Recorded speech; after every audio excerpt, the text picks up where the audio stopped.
2009 সালে রাজধানীর পিলখানায় বিডিআর হত্যাকাণ্ডের প্রকৃত কারণ উদ্ঘাটনে কমিশন গঠন করার কথা বলেছিল অন্তর্বর্তী সরকার। তবে এই হত্যাকাণ্ড নিয়ে দুইটি মামলা বিচারাধীন থাকায় আপাতত কমিশন গঠনের সিদ্ধান্ত থেকে সরকার সরে এসেছে বলে হাইকোর্টকে জানিয়েছে স্বরাষ্ট্র মন্ত্রণালয়। রোববার বিচারপতি ফারাহ মাহবুব ও বিচারপতি দেবাশিস রায় চৌধুরীর নেতৃত্বাধীন হাইকোর্ট বেঞ্চকে এ তথ্য জানান ডেপুটি অ্যাটর্নি জেনারেল তানিম খান।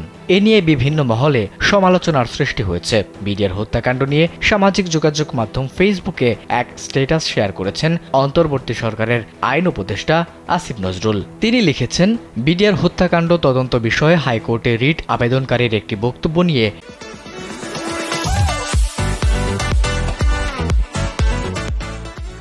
কিছু অস্পষ্টতা সৃষ্টি হয়েছে। প্রকৃত তথ্য হচ্ছে, সম্প্রতি দায়ের করা রিট মামলায় হাইকোর্ট স্বরাষ্ট্র মন্ত্রণালয়কে একটি তদন্ত কমিটি গঠনের আদেশ দেয়। স্বরাষ্ট্র মন্ত্রণালয় উক্ত কমিটি গঠন করার বিষয়ে আইন মন্ত্রণালয়ে মতামত চায়।